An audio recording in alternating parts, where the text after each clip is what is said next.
네. 우선 2022년 새해 복 많이 아주 많이 받으시기를 제가 축복합니다. 여기 초대해 주신 장희선 리더님은 제가 얼마 전에 A라이브 촬영해서 처음 뵙고 그때 너무 놀랐어요. 왜냐면 되게 체구가 아담하신데 그 내공이 진짜 단단하시다. 되게 놀랬고 뭔가 이렇게 되게 정갈하고 담백한 그런 일품 리더십이 느껴지는 그런 리더님이신 것 같아서 이 장희선 리더님을 스폰서로 두신 리더님들이 정말 복덩이라는 생각을 제가 했습니다. 너무 축하드리고 또 축복합니다. 저는 저의 소개를 간단히 드리자면 제가 오늘 1시간 좀 안 되게 나눌 이야기를 정리를 하면서 제 과거를 되게 들쑤셨어요. 그리고 현재도 또 돌아보면서 내가 진짜 무슨 말씀을 드리지? 나 진짜 잘하는 것도 없고 정말 뭐 드릴 말씀이 뭐가 있을까 이렇게 고민을 했어요. 왜냐면 여러분들도 이렇게 귀한 토요일 아침 시간에 시간을 내서 여기까지 나와주셨고, 또 줌으로 참여를 해주시는 만큼 제가 시간 낭비가 안 되게끔 해드려야 되잖아요. 그래서 내가 어떤 말씀을 드려야 여러분들의 삶에 조금이라도 도움이 될까 고민을 많이 했습니다. 저는 20대 때 파워블로거였어요. 파워블로거 무슨 뜻인지 아시죠? 블로그를 열심히 하는 사람이었어요. 왜냐하면 제가 굉장히 내성적인 사람이에요. 그리고 혼자 있는 걸 되게 좋아하고 글 쓰는 걸 정말 좋아했어요. 그래서 글은 하루 종일 써도 지겹지 않았어요. 그래서 하루 종일 글 쓰다 보니까 파워블로거가 되더라고요. 근데 물론 그게 본업은 아니었고 이제 직장을 다니고 있었는데요. 이제 그걸 하면서 나는 글 쓰는 일을 해야 되나? 그런 생각을 했었는데 쉽지 않더라고요. 그래서 어떻게 하다가 만남의 축복으로 아메이를 만났고 지금 이 자리에 왔습니다. 제가 아메이를 시작한 지는 한 6년 정도 됐어요. 근데 제가 저의 소개를 조금 더 구체적으로 드리자면 저는 유튜브를 하고 있어요.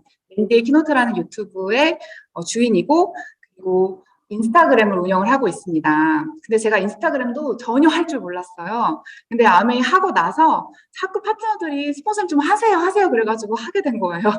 그리고 유튜브도 마찬가지예요. 제가 정말 유튜브는 할 생각이 전혀 없었는데 어떻게 하면 이 아메이의 비전과 가치를 더 많이 알릴까 하다가 유튜브를 시작을 했고 또 너무 감사하게도 제가 작년에 책을 2권을 내게 돼서 제 인생에 정말 많은 성장을 했던 그런 한 해였습니다. 그런데 저에게 가장 큰 성장을 준 이 계기는 바로 아메이예요. 왜냐하면 여기 있는 모든 것들이 다 아메이 얘기거든요. 전 아메이라는 도구가 없었으면 이런 결과물도 전혀 없었을 거라는 생각을 해요. 그럼 제가 오늘 여러분께 아메이가 어떻게 여러분께도 큰 기회가 될 수 있는지 저의 이야기를 풀어드릴 거고요. 그리고 저는 아메이를 통해서 제가 인생에서 배울 수 없었던, 학교에서 배울 수 없었던 최고의 인생 수업을 하고 있는 것 같아요. 그래서 왠지 오늘도 너무 잘 될 것 같고 매일매일 성장하고 있습니다. 우리는 된다 매일 외치면서 저는 시작을 합니다. 네, 생존력. 이 생존력이란 단어 안 들어보셨죠? 왜냐하면 이건 표준어가 아니에요. 근데 제가 얼마 전에 목사님의 설교를 듣다가 생존력이 요즘은 다들 떨어져 있다. 그 말씀을 하시는 거예요. 너무 공감을 했어요. 왜냐면 코로나 때문에 다들 먹고 살 거를 궁리하기도 하지만 예전만큼 헝그리 정신도 없다는 거죠. 그리고 많은 사람들이 생존력에 대해서 생각할 때는 월급을 생각한대요. 내가 이번 달에 받는 월급이 500만 원이야. 먹고 살만해. 만약 200만 원이야, 100만 원이야. 그럼 좀 빠듯해. 이게 월급의 숫자로 나의 생존력을 판단을 한다고 하더라고요. 그런데 그거는 정말 틀린 거래요. 왜냐면 우리가 생존력을 판단하는 기준은 내 소득이 얼마나 영구적인가 그걸로 판단을 해야 된다고 해요. 근데 많은 사람들이 내가 지금 현재 들어오는 돈의 액수로 나는 뭐 생존력이 높아 이렇게 말을 하는데 우리가 일을 못하는 순간이 반드시 옵니다. 우리는 당연히 다 누구나 늙고 그리고 에너지가 없어져서 회사에서 나를 써주지 않는 때가 오고 자영업도 못하는 순간이 분명히 올 거예요. 트렌드는 계속 바뀌고 있고. 그렇기 때문에 그 일을 못하는 순간에 대비할 수 있는 영구적인 수입원을 만들어야 돼요. 그게 우리가 많이들 말씀하시는 파이프라인이죠. 근데 그 파이프라인이 있을 때 진짜 저는 생존력을 갖춘 사람이 된다고 생각을 해요. 그리고 저는 아메이를 통해서 생존력을 많이 높이고 있습니다. 조앤 롤링이라는 해리포터 작가가 이런 말씀을 하셨대요. 우리가 진정으로 어떤 사람인지 보여주는 거는 능력이 아니라 내 선택이라는 거죠. 근데 많은 사람들이 능력이 좋으면 잘 살 거라고 생각해요. 그리고 똑똑하고 왠지 선택도 잘할 것 같다고 생각하는데 그건 아니더라고요. 능력이 좋다고 지혜로움은 아닌 것 같아요. 우리가 어떤 선택을 하는지가 나의 앞으로의 인생의 방향을 만드는데 전 제가 6년 전에 선택했던 이 아메이가 저의 인생을 완전히 뒤바꿨어요. 정말. 왜냐면 저는 아메이를 할 사람이 전혀 아니었거든요. 여러분 보시기에도 느껴지시겠지만 제가 아메이 할 것 같이 생겼나요? 저는 아까도 말했지만 굉장히 머리형이에요. 머리형, 가슴형, 장형 들어보셨죠? 저는 머리형이다 보니까 뭐 논리적으로 이렇게 분석해보고 이게 아니다 싶으면 진짜 거들떠도 안 보는 스타일이에요. 그래서 아메이도 엄청나게 철저하게 알아봤던 사람이에요. 그리고 저는 아까 하려던 말이 갑자기 생각이 안 나는데 저는 공부벌레가 별명이었어요. 그리고 저는 안경을 진짜 도수 높은 걸 쓰고 다녔어요. 라식 수술한 거예요. 원래 눈이 너무 나빠서 눈이 조그맸어요. 안경 쓰면. 그리고 너무 그 공부 말고는 내세울 게 없었어. 나는 공부는 자신 있어. 딴 건 다 못해. 그런 사람이고 되게 재수 없을 수 있죠. 근데 정말로 저는 다른 거 너무 못하는 게 많았어요. 운동도 못하고 노래도 잘하고 싶은데 못하지, 춤도 못 추지, 뭐 그런 재능이 없었기 때문에 공부밖에 할 게 없어서 공부를 한 건데 막상 열심히 공부해 보니까 진짜 남는 게 없더라고요. 내가 열심히 16년 학교 다녔는데 그 학교 열심히 좋은데 나온다고 해서 내 인생이 달라지는 게 전혀 아니더라고요. 물론 좋은 학교를 나오면 그 사람의 어떤 인내심과 뭐 지구력 그런 거는 판단해 정말 높이 사요. 저도 대단한 거예요. 그 노력은. 근데 그게 잘 먹고 잘 사는 거랑은 연관이 별로 없다는 걸 제가 나이 들어서 알게 됐어요. 그래서 제가 저 책벌레라고 했잖아요. 공부벌레. 그 책을 엄청 많이 읽었는데 21살에 읽었던 책이 바로 저 책입니다. 혹시 저 책 안 보신 분 있으시면 꼭 읽어보시길 제가 강추를 드려요. 제가 저 책을 통해서 돈을 벌어야겠다라는 결단을 하게 됐어요. 근데 그때 나이가 21살이니까 뭐 어떻게 방법이 없잖아요. 난 지금 대학생이고.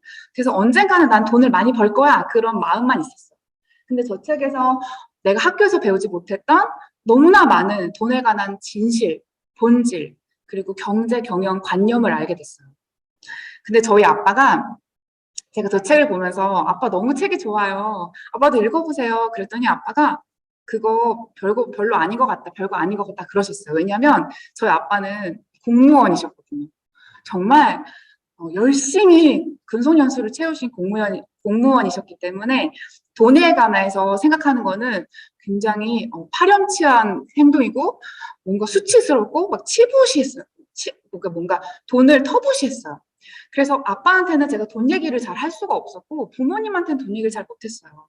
그리고 저희 아빠는 정말 적은 월급으로 아끼며 사셨고 저희 엄마는 전업주부로 정말 절약의 신이셨어요. 그래서 저는 어렸을 때부터 물세, 전기세, 수도세 이런 거를 또 뭐 말고 마을버스 같은 거 탈 때도 350원이었거든요. 그것도 타지 말고 걸어 다니라고 했어요.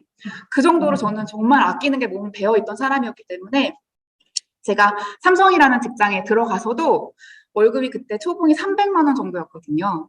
근데 제가 250만 원을 저축했어요. 저 정말 되게 아끼면서 살았던 사람이에요. 그만큼 돈을 많이 벌고 싶었던 거죠. 근데 그렇게 아끼는 게 결코 부자가 될 수가 없더라고요. 아끼는 거는 가난을 단지 몇 년 늦출 뿐이에요. 아낀다고 해서 부자가 되는 건 절대 아니었어요.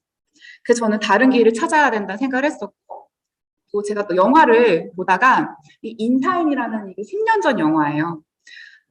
보신 분 계실지 모르겠지만 이거 영화 되게 재밌어요. 저는 영화를 여러 번 보지 않고 딱 한 번만 보고 끝인데 이거는 진짜 여러 번 봤어요.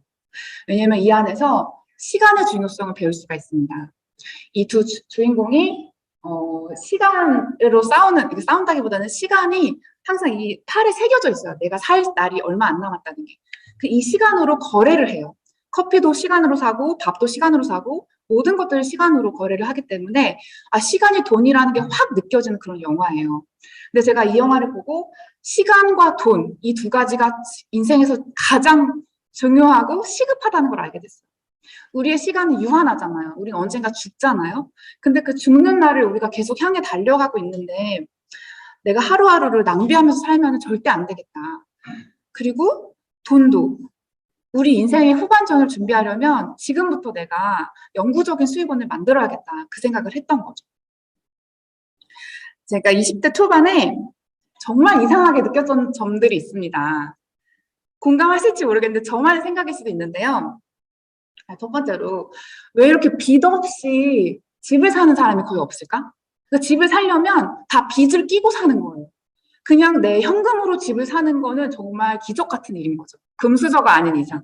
근데 우리가 할 수 있는 일은 직장생활 자영업밖에 없어. 근데 직장생활 자영업으로 몇 년을 벌어도 집을 못 사는 거예요. 그깟 집, 내가 평생 살 그 집 하나 못 사는데 이게 과연 이 돈에 내가 버는 돈이 이게 의미가 있을까? 그런 생각을 제가 했던 적이 있었어요. 궁금하지 않으세요? 전 되게 궁금했거든요. 제가 강남에 살고 있는데 서초구에 살고 있는데 서초구에 비싼 집이 진짜 많아요. 정말 많아요. 그냥 그 어떤 집도 싼 집이 없어요. 근데 저 집도 누군가 주인이 있고 저 집도 주인이 있고 다 주인이 있잖아요. 그 주인들은 도대체 뭘 그렇게 해서 저렇게 부자가 됐을까 항상 궁금했어요. 두 번째로는 왜 많은 사람들이 인생에 도움이 안 되는 가십을 그렇게 즐겨 할까? 친구들 만나면 1시간을 만나면 55분 동안 가십을 해요.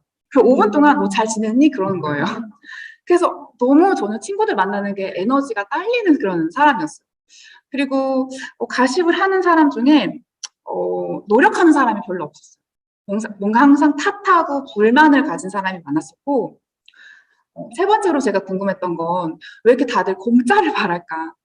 뭔가 공짜를 바라시는 분들은 제가 크리스찬이라서 성경의 마태복음 6장에 보면요. 무엇을 먹을까, 무엇을 마실까, 무엇을 입을까 염려하지 말라고 나와 있어요. 그래서 공짜를 바라시는 분들은 그 말씀을 되게 붙잡아요. 나는 무엇을 먹을까 고민하지 않는다. 언젠가 누군가 도움을 주실 것이다. 그렇게 생각하는데요. 그 말씀의 진짜 의미는 저는 내가 할 일을 아무것도 하지 않고 가만히 있으라는 게 아니라 내가 해야 할 일, 마땅히 해야 할 일을 하면서 기도하라는 의미라고 생각하거든요. 그리고 네 번째로는 지금을 즐겨라. 욜로족 많잖아요. 근데 그 욜로족이 왜 간지나는 태도를 저는 모르겠더라고요. 많은 젊은이들이 욜로의 인생을 살아야지 막 이러면서 이게 간지지 막 이렇게 얘기를 해요. 저는 그게 오히려 더 불쌍해 보이는 거예요. 왜냐면 욜로의 뜻이 You only live once. 너는 인생을 한 번만 산다. 그러니까 즐겨라. 뭐 내일은 없다. 이런 의미예요. 근데 그런 의미를 좋게 해석할 수 있지만 나쁘게 해석하면 뭐 벌지 말고 막 써라. 그냥 지금을 누려라. 뭐 노력할 필요 없다. 지금 즐기면 된다. 오늘 좋으면 됐다. 먹고 마셔라. 그런 느낌일 수 있거든요. 그래서 저는 친구들이 욜로로 라이프를 살 때 전 혼자 외톨이처럼 열심히 모았어요. 그리고 욜로의 무대에 나가지 않았습니다. 근데 지금 너무 만족스럽고 그 친구들은 여전히 후회하고 있어요. 그리고 욜로를 가지신 분들은요, 무소유를 이렇게 주장하시기도 해요. 뭐 많이 가져서 뭐하냐. 나는 그냥 감사하며 살련다. 근데 그게요, 굉장히 무책임한 태도라는 생각이 들어요. 왜냐면 혼자 살면은 뭐 괜찮아요. 근데 배우자가 있고 자녀가 있으면요, 절대로 욜로로 살면 안 돼요. 그거는 내가 책임질 식솔이 있기 때문에. 그리고 다섯 번째로는요, 왜 체면을 따지고 남의 눈치를 그렇게 볼까? 내 인생 내가 책임지는 건데 남이 책임져주지 않잖아요. 근데 그렇게 남의 눈치를 보고 내가 아메이를 얘기했는데 제가 나한테 뭐라고 해서 하루 종일 막 묵상하고 막 고민하고 막 그러는 거예요. 그런 모습들. 저는 이걸 아메이 하기 전에도 그렇게 느꼈어요. 그리고 여섯 번째로 모든 것이 넉넉해야 행복이라고 여기더라고요. 근데 결코 행복은 그게 아니라 내가 무언가를 목표를 향해서 도전하고 있을 때 그 과정에서 내가 성장하면 그게 행복이 되는 것 같아요. 그래서 저는 진정한 힐링은 제 책에도 썼지만 성취가 힐링이라고 생각을 하거든요. 내가 한층 더 나아진 사람이 되는 거. 근데 이런 마음을 가지고도 방법이 없었어요. 제가 가진 꿈이나 뭐 어떤 돈적으로 경제적으로 자유해진 방법이 없었는데 제가 청천벽력 같은 그런 소식을 듣게 됐습니다. 소식이 아니라 현장에 있었죠. 저희 친정 엄마께서 제가 22살, 뭐 1살 거의 마지막 겨울쯤에 갑작스러운 사고로 돌아가셨어요. 근데 여자들에게 엄마는 진짜 엄청난 존재예요. 그렇지 않나요? 엄마는 평생 친구잖아요. 근데 저에게는 20대 초반에 너무 어린 나이에 그 엄마라는 소중한 존재가 갑자기 사라진 거예요. 증발해버렸어요. 왜냐면 저 사건은 방송 3사에서 나와서 취재할 만큼 굉장히 큰 무서운 사건이었어요. 여기서 말씀드리기는 좀 그렇지만 교통사고도 아니고요. 정말 무서운 사건이었어요. 그래서 제가 저 때 너무나 많이 변했습니다. 저 전까지는요, 온실 속의 화초처럼 자랐던 것 같아요. 공부만 열심히 해라. 엄마가 해줄게, 아빠가 해줄게, 이렇게. 근데 저 이후로 제가 조금 더 적극적으로 내 삶을 개척해야겠다라는 생각을 하게 됐고, 어떻게든 잘 살아가야겠다는 생각을 하게 됐어요. 그래서 제가 교수님께서 너는 대학원에 와라 그러셨지만 저는 그냥 회사를 갔어요. 이 회사에 들어가서 열심히 일했습니다. 새벽 6시까지 출근해서 밤 11시, 12시 퇴근했어요. 제가 있었던 부서가 재무팀이었어가지고 항상 바빴어요. 정말 바빴어요. 근데 그렇게 살다가 어떻게 좋은 분과 좋은 남편과 결혼을 하게 됐고, 그리고 지금은 3명의 아이를 낳고 잘 키우고 있는 주부가 됐습니다. 엄마가 됐습니다. 근데 저는 이걸 보면서 제가 변수를 말씀드리고 싶어요. 엄마가 돌아가실 줄 저는 꿈에도 몰랐어요. 돌아가시기 한 10분 만에, 10분 전까지만 해도 저희 가족은 너무 화목했어요. 갑작스러운 사고로 그렇게 되신 거고요. 그리고 제가 결혼을 할 줄도 몰랐어요. 저는 독신주의자거든요. 그리고 아이를 낳고 싶지도 않았어요. 저 아이를 좋아하지 않아요. 근데 3명이나 낳은 거예요. 이게 진짜 변수가, 이게 예측할 수 없는 변수가 있어요. 그래서 여러분들도 삶에 지금 변수가 있으신 분도 계실 거고, 아직 안 온 분도 계실 거고, 지나간 분들도 계실 거지만, 앞으로도 변수가 없으리라는 법이 없습니다.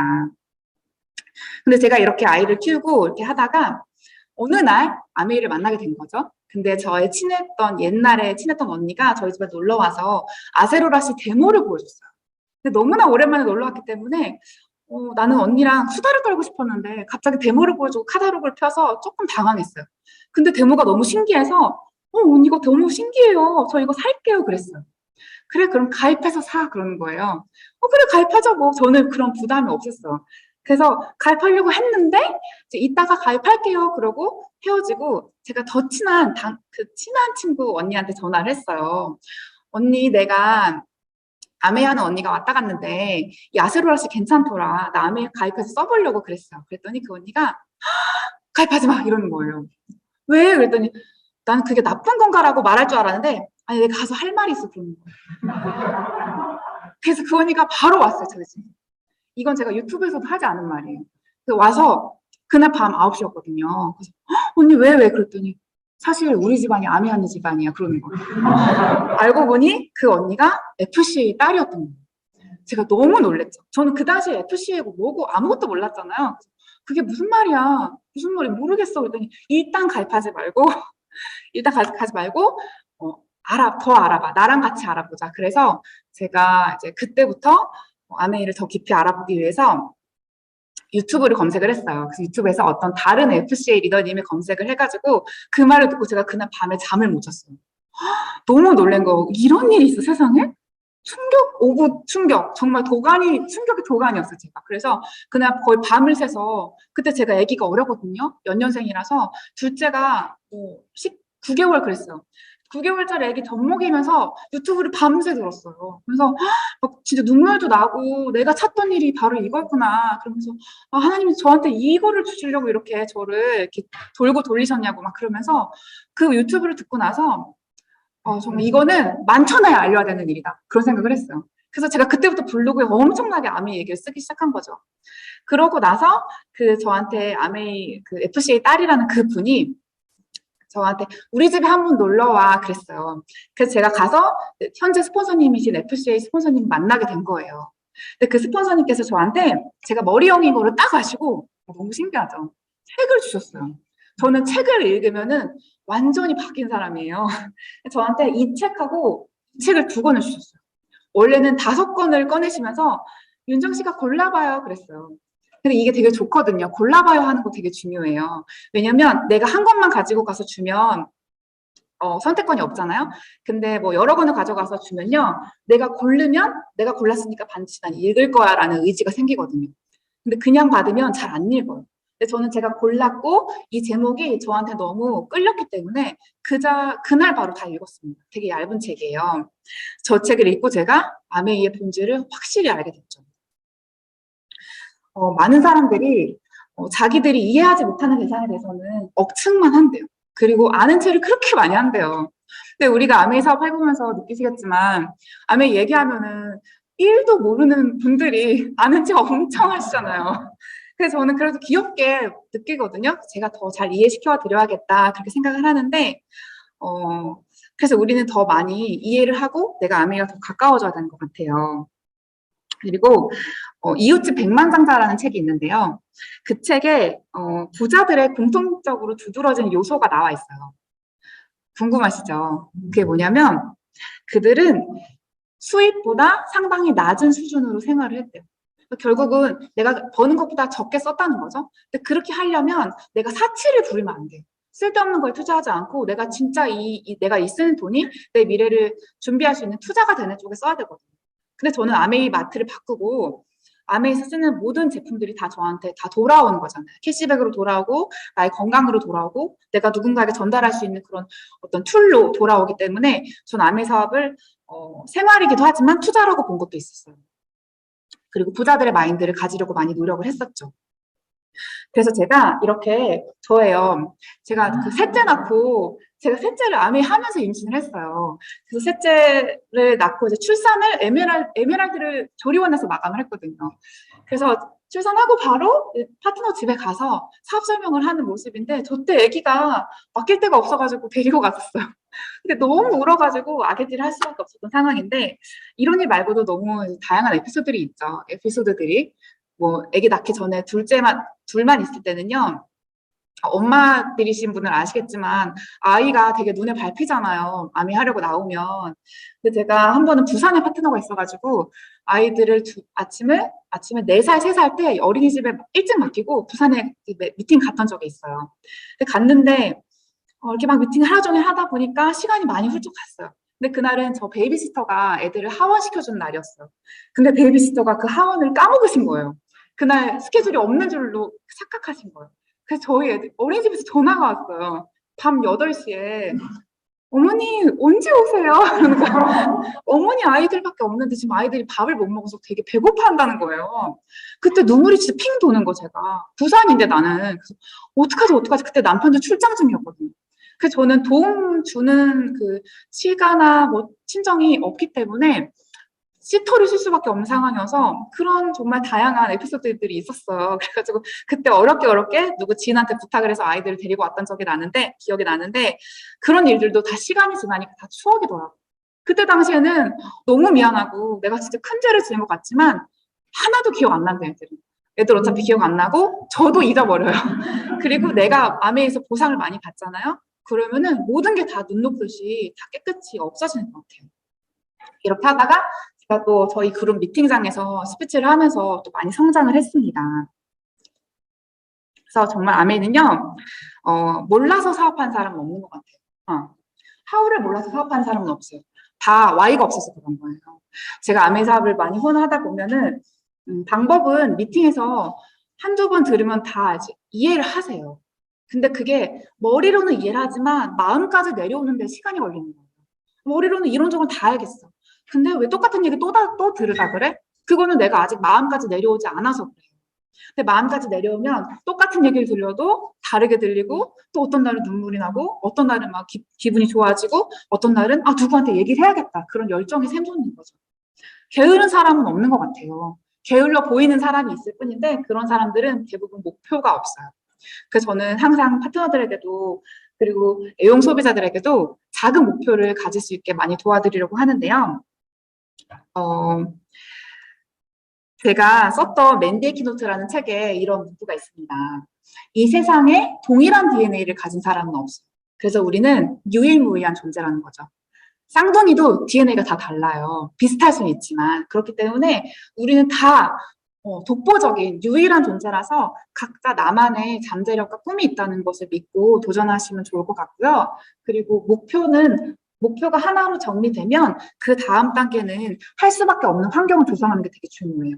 근데 많은 리더님들이 목표는 있지만 환경을 조성하지 않아서 목표가 그냥 허공에 떠돌아다니거든요. 그래서 제가 오늘은 여기 계신 분들이 그래도 아미 사업을 조금 아시고 또 관심이 있으신 분들일 거라고 생각하고 제가 사업을 어떻게 성장시켰는지 저의 이야기를 들려드릴게요. 저는 지식, 감정, 의지, 지정의라고 하잖아요. 이 마음의 영역을 컨트롤하는 게 되게 중요하다고 생각해요. 특히 아미 사업은 마음가짐의 사업이기 때문에 마음의 영역을 꼭 컨트롤해야 되는데 옆에 쓴 글처럼 될 것 같은 마음을 자꾸 새겨야 돼요. 그러니까 내 마음이 되게 힘이 세거든요. 내 마음에서 안 될 것 같아. 안 되나 봐. 그럼 진짜 안 돼요. 근데 내 마음에서 왠지 될 것 같아. 왠지 요번에 내가 핀업할 것 같아. 왠지 소비자가 파트너가 붙을 것 같아. 이러면 진짜 붙어요. 근데 그 마음을 되새기는 게 되게 어렵죠. 되게 어려워서 그걸 어떻게 새기는지 알려드릴게요. 첫 번째로는 지식이에요. 지식 없으면 마음 되새겨지지 않아요. 우리 아메이는 완전히 새로운 사업이기 때문에 바깥에서 배운 것들로 아메이를 하려면은 잘 안 돼요. 새롭게 백지 상태에서 배워야 되는데 저는 꿈은 한 인간의 표준이라고 생각해요. 꿈의 방향에 따라 그 사람의 인생의 방향이 결정되고 그리고 어,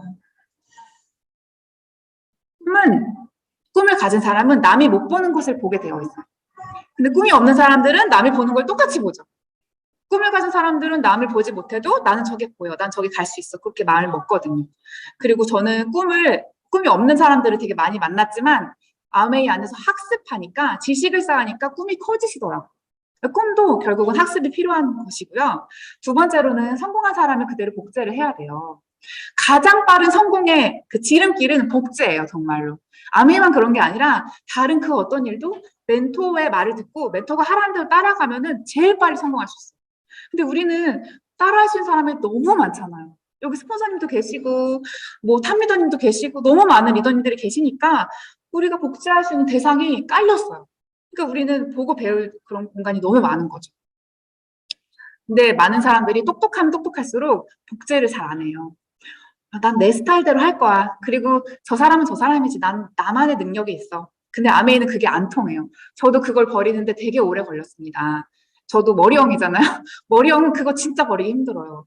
왜냐면 내가 생각하고 있는 그 관념이 깨트려지기가 되게 힘든데 이 안에서 성장이 빠른 리더님들을 제가 유심히 보니까 어쩜 그렇게 똑같이 복제를 하는지 머리부터 발끝까지 다 복제를 하는 거예요. 거의 뭐 외모까지 복제할 정도로 저렇게 해야 진짜 성공하는구나. 제가 그걸 깨달았어요. 되게 뒤늦게. 그래서 지금 저도 더욱더 열심히 원본이 되려고 노력을 하고 있고요. 그리고 우리가 결과가 나오려면요. 맨 처음에는 믿음이 있어야 돼요. 빌리프가 있어야 돼요. 빌리프가 있어야 그 다음에 태도가 나오고 태도 다음에 행동이 그 다음에 결과가 나오는데 그 빌리프를 만드는 게 바로 학습이라는 거. 지식을 쌓아야 된다는 거예요. 그래서 이런 미팅 그리고 뭐 하우투 미팅 여러 가지 그런 시스템 미팅을 절대 빠지지 않고 올사수하는 게 너무너무 중요합니다. 저는 저의 얘기를 드리자면 저는 사업 초기에 아까 말씀드렸지만 이거 되게 대박이다. 이거 진짜 나 신봤다. 그런 마음이 들고 나서 한 달 동안 미팅을 20번 넘게 갔어요. 미팅 시간표를 주셨는데 시간표를 보니까 미팅이 한 25개 정도 있더라고요. 거의 매일같이 있더라고요. 30일 중에. 그래가지고 난 여기 다 가야겠다 해가지고 다 갔던 적이 있어요. 거기 갔더니 제가 아마추어 구간이 단축이 되는 거예요. 우리 사업은 아마추어가 프로가 있어요. 근데 그 프로가 돼야 돈이 나오거든요. 아마추어 구간에서는요, 캐시백이 많지 않아요. 근데 그 아마추어 구간을 최대한 단축을 시키려면 내가 열심히 지식을 쌓고 변화되어야 된다는 거죠. 두 번째로 지정의 중에 감정이에요. 감정을 다스리는 게 되게 중요한데요. 감정은 내 생각을 업시켜야 됩니다. 그 감정은 우리 마음에서 이 입, 혀에 달려 있어요, 진짜. 안 그런 것 같죠? 근데 성경책에 야고보서 3장에 나와 있어요. 혀는 정말 모든 것들을 다루는 중추라고 나와 있어요. 그래서 내가 혀를 잘 다뤄야 내 생각과 마음이 통제가 되고 내 인생이 달라진다는 거예요. 그래서 여러분들도 내가 무슨 말을 자꾸 하고 있냐, 그걸 자꾸 한번 되새겨 보세요. 내가 생각보다 부정적인 말을 많이 할 거예요. 근데 그거 할 때마다 안 돼, 이렇게 입을 때리면서 하지 말아야지. 그렇게 하는 게 되게 중요하고, 그리고 또 두 번째로 제가 웃지 않는 자 사업하지 말라고 써놨는데요. 사업할 때는 웃음이 너무너무 중요해요. 저도 무표정의 대가였어요. 보통 아시겠지만 운전할 때 뺑비로 보면 되게 무섭잖아요. 내 얼굴 보고 막 내가 놀래. 너무 안 웃어가지고. 근데 사업을 하다 보니까 안 웃을 수가 없어요. 파트너들, 소비자들이 너무 감사하고, 그리고 또 귀한 그런 만남의 축복이 있고, 웃을 일이 되게 많기도 하고, 또 웃다 보니까 또 웃을 일이 생기고, 그러면서 감정이 다스려지는 거죠. 그런 것들 제가 반복을 했고요. 세 번째로는 의지를 다지는 과정이 필요한데요. 아메이는 시스템 사업이죠. 그래서 시스템 사업은요, 스폰서와 밀착해야 돼요. 그리고 시스템에 밀착해야 되는데, 의지를 다진다는 건 다른 말로 훈련이에요. 우리가 생각을, 처음에 제가 말씀드린 그 지정의를 말씀드릴 때, 지식은 학습을 하는 거고, 그리고 정은 감정을 통제하는 거고, 말로써, 그리고 마지막으로 의지를 다지는 거는 훈련으로 해야 되는 건데, 훈련은 내가 몸을 움직이는 거거든요. 근데 스폰서님을 만나서, 그리고 미팅에 참여하면서 몸을 움직여야 되고, 그리고 우리 다 자기만의 그룹이 생기죠. 나만의 팀이 생기실 거예요. 근데 저는 그걸 이너서클이라고 해요. 나만의 팀. 정말 그 어떤 뭐 까마귀가 아니라 독수리 같은 그런 리더들이 모여있는 나만의 어벤져스를 만드는 거예요. 내 팀을. 그렇게 만들어야 되는데 왜냐하면 팀워크는 덧셈이 아니라 곱셈이기 때문에 그래요. 내가 내 능력으로 혼자 다 하려고 하면요. 그건 덧셈이 바뀔 수밖에 없어요.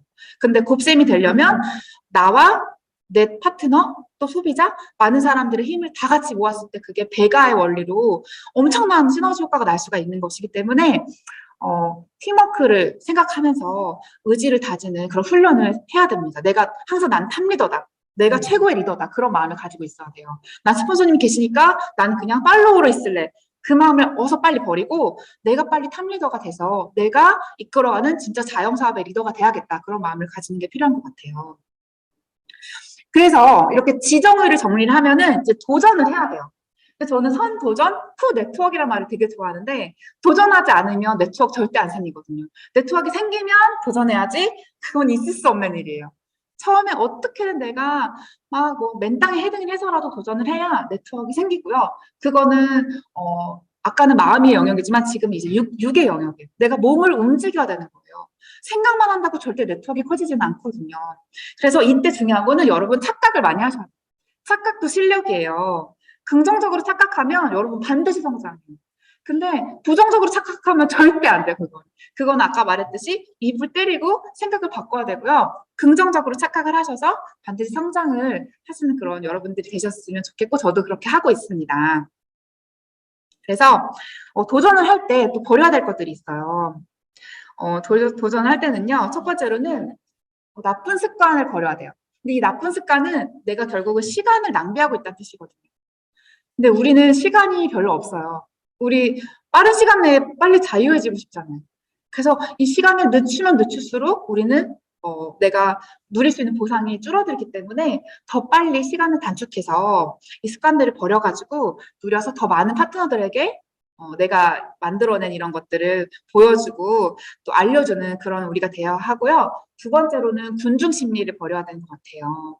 그 레밍 효과라고 아실지 모르겠는데 레밍이라는 동물은 한 레밍이 앞서가는 레밍이 막 열심히 달리면 다 그냥 목적지도 모르는 상태로 같이 따라가요.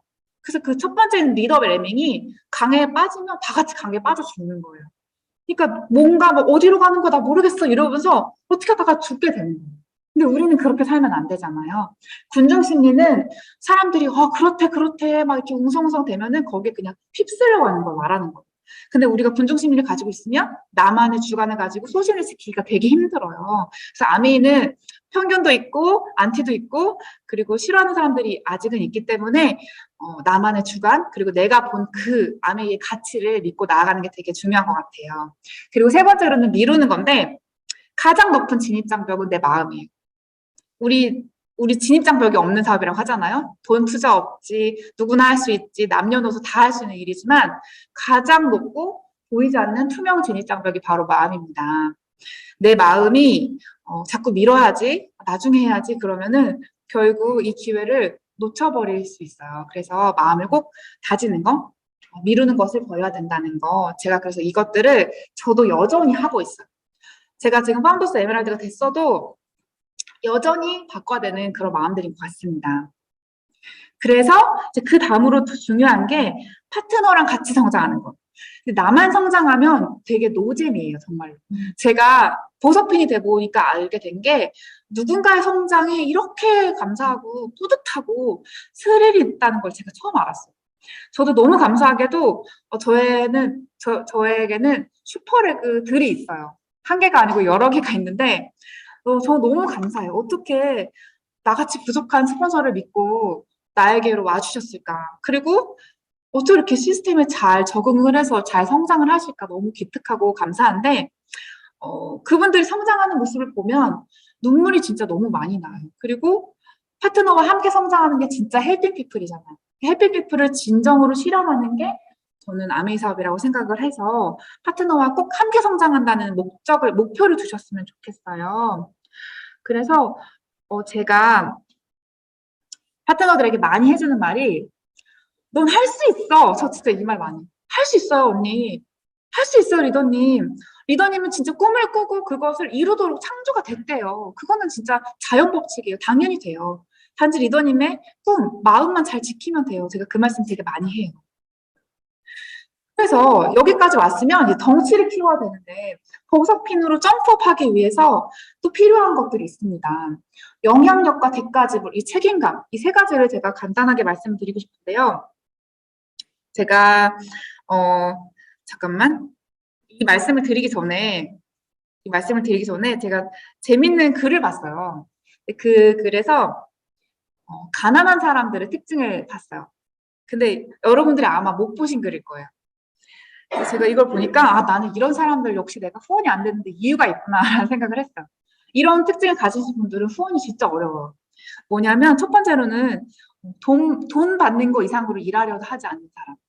그런 분들은요, 성실하지 않은 것 같아요. 그러니까 우리 아메이는요, 내가 직장 다니다가 갑자기 아메이 하면은 캐시백에 막 10,000원, 20,000원, 10,000원 이러면은 애기 그게 뭐야 이러면서 그거 벌어서 어떻게 그게 사업이냐고 막 그럴 때 있잖아요. 저도 많이 소리 들었어요. 저 직장 다닐 때 연봉 5천만 원대일 때 퇴사를 했거든요.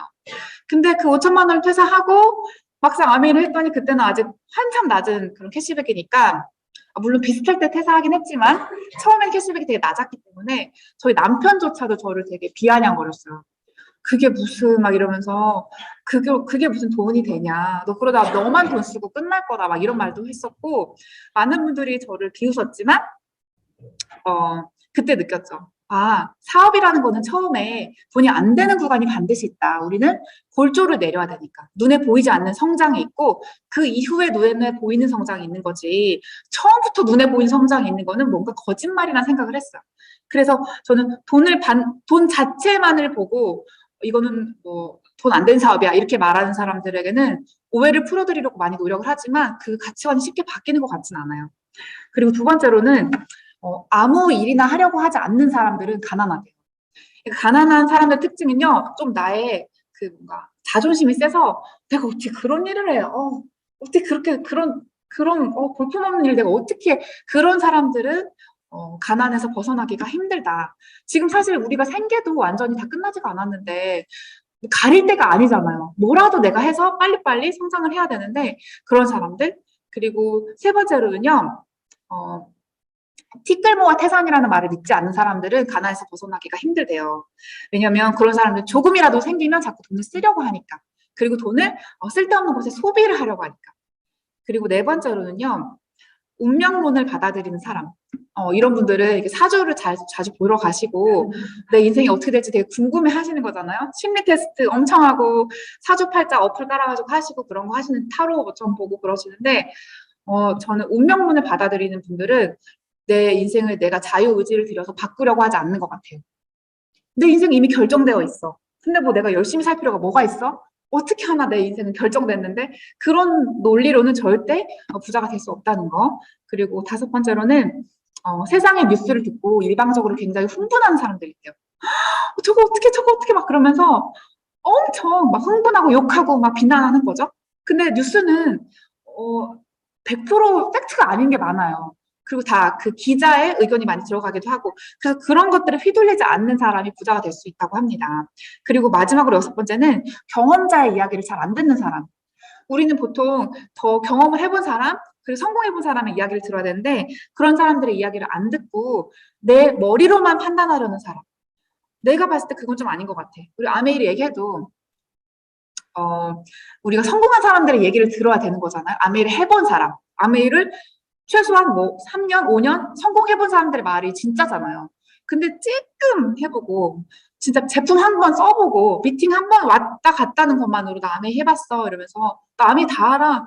그거는 진짜 돈 안 되더라. 그건 네가 할 일이 아니더라. 이렇게 괜히 막 오지랖으로 얘기하시는 그런 스타일 그런 분들은 또 가난에서 벗어나기가 힘들다는 생각이 들고 그런 분들은 제가 또 고정관념에 깨트리기 되게 어렵더라고요.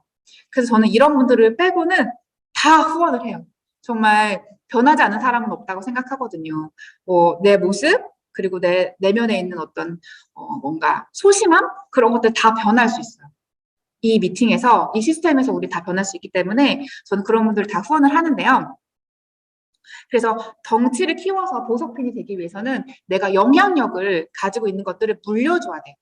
우리는 스폰서님을 통해서 영향력을 받았어요.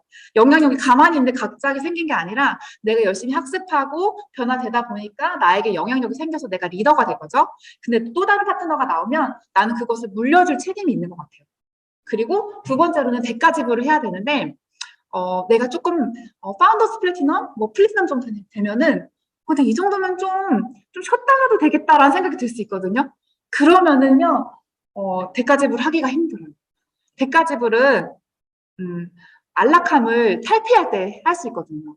나 지금 소득 괜찮아. 근데 조금 쉬었다가도 될 것 같아. 그러면요, 뭔가 이렇게 뭔가 좀 쉬고 싶거든요.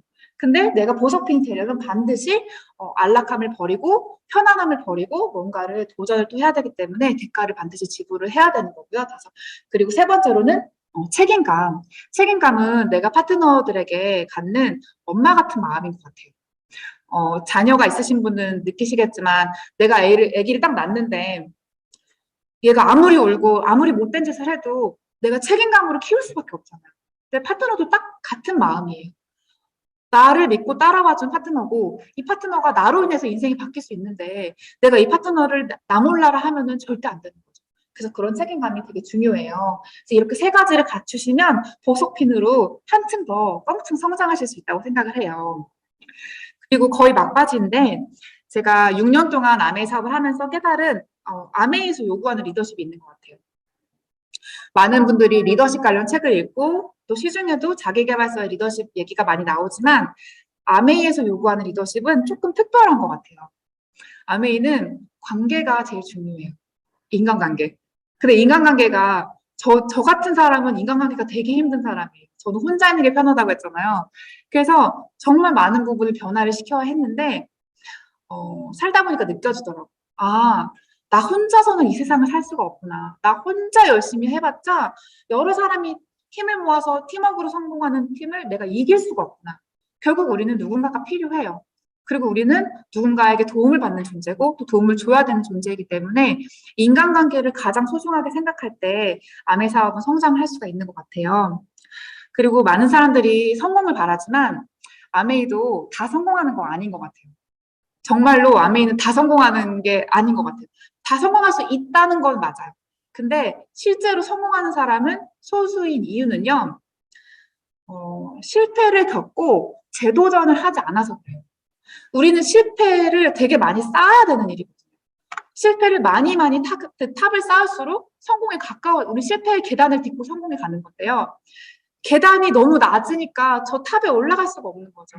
근데 그 계단은 결국 실패라는 이름이거든요. 근데 한 번 실패하고 두 번 실패하고 그만둬버리는 거죠. 그러면 성공할 수가 없는 것 같아요. 근데 너무 감사한 거는 아메이는 그 다른 어떤 일에 비해서 실패가 그렇게 많이 아프지 않아요. 다른 일은 실패하고는 막 몇 억씩 잃고 몇 천만 원씩 막 잃고 사람 잃고 막 난리도 아니잖아요. 근데 우리 사업은 어제까지 실패했어도 오늘 다시 시작할 수 있는 일이에요. 오늘 다시 또 실패의 계단을 쌓아서 올라갈 수 있는 일이라는 거죠. 그래서 저는 그게 너무너무 감사하고 참 귀하다는 생각이 듭니다. 저의 진짜 꿈이 뭐냐면요. 저는 원래 꿈은요. 여기 위에 보시는 것처럼 도서관을 짓는 게 꿈이었어요. 저는 세준 도서관이라고 저희 아빠와 엄마의 이름을 따서 세준이라고 했는데요. 책을 좋아하다 보니까 경제 경영 쪽 책을 읽으면 이 책을 어린 시절부터 많이 읽으면 청소년들을 진짜 똑똑하게 크겠다. 그리고 우리나라가 더 강대국이 되겠다. 그런 마음의 소망이 있었어요. 그래서 나는 도서관을 지어야지, 관장이 돼야지 그랬는데 막상 살아보니까 그게 너무 어려운 일이더라고요. 왜냐면 나 인맥도 없지, 돈도 없지, 실력도 없지. 근데 이런 것들을 다 꿈으로 현실화 시켜줄 수 있게 된 게 아메이였어요. 제가 아메이를 만났기 때문에 저 세준도서관을 짓는 꿈을 지금도 잃지 않고 놓지 않고 가지고 있고요. 그리고 옆에 보시는 것처럼 저는 나이가 들어도 항상 젊고 건강하고 맑고 바르고 예쁘고 싶은 거죠. 그 모든 사람, 모든 여자들의 꿈이지 않을까나 싶은데 이게 가능한 건 바로 아메이 안에서 건강을 챙기고 그리고 좋은 사람들을 만나고 그리고 또 이런 무대나 어떤 성취 축하를 받고 그러면서 또 여행을 다니고 성장하기 때문에 그게 가능한 것 같아요. 그치만 가장 큰 꿈은 저는 저기 적혀 있는 것처럼 웃을 때 눈 감으면서, 아니, 웃을 때가 아니라 웃으며 눈 감는 거. 저 눈 감는다는 건 죽는다는 걸 얘기하는 거예요. 제가 초반에 엄마 돌아가신 거 말씀드렸지만 저는 그때 이후로 많은 장례식장에 갔어요. 사실 오늘도 파트너 누가 이렇게 돌아가셨다고 해가지고 이따 가야 되는데 저는 결혼식 돌잔치는 좀 못 가도요. 장례식은 무조건 가거든요. 왜냐면 제가 어렸을 때 장례를 치러보면서 느낀 게 아, 진짜 접신물에도 빠져 죽을 수가 있구나. 사람의 인생은 내가 계획한 대로 되는 게 아니구나. 내가 죽는 날, 태어난 날은 절대 내가 정할 수가 없다는 걸 알게 됐고요. 그리고 장례에 와준 사람들은 너무너무 고마워. 그러니까 그 은혜를 잊을 수가 없어요. 너무 고맙더라고요. 그래서 제가 경조사를 챙길 때 무조건 그 안 좋은 거를 꼭 챙기는데 그때 제 엄마 장례식 때 와주었던 분이 저의 지금 슈퍼레그 파트너예요. 정말 그때 그 언니가 함께 울어줄 때 얼마나 큰 힘이 됐는지 몰라요. 근데 저는 그 장례를 치르면서 그 이후로도 쭉 생각한 게 아, 나는 죽을 때 진짜 웃으면서 죽고 싶다. 왜냐면 제가 할머니, 할아버지 이런 돌아가신 분을 보면서 표정이 안 좋으신 분을 되게 많이 봤어요. 돌아가셔서 누워 계시는데 너무 찡그리고 계시고 괴로워하시는 표정인 거예요. 그래서 아, 웃으며 돌아갈 수 있다면 그거는 어떤 삶을 살아야 될까 생각해 봤더니 가족들이 걱정이 안 될 때 웃을 수 있을 것 같아요. 두 번째로는 내가 많은 사람들과 무언가를 나누었을 때 웃을 수 있을 것 같고 그리고 내가 이제 죽고 나서 갈 천국을 소망할 때 웃을 수 있을 것 같고 그리고 후회가 없는 인생을 살았을 때 그럴 때 웃을 수 있을 것 같아요. 근데 아메이를 만났기 때문에 저는 정말 죽을 때 웃으며 갈 수 있는 그런 삶을 지금 살고 있는 것 같습니다. 진짜 거의 마지막인데요. 이 책을 읽다가 제가 이 글귀를 읽고 되게 공감을 했어요. 어머니와 아버지가 나에게 부정적인 가치관도 함께 물려주셨다는 거죠.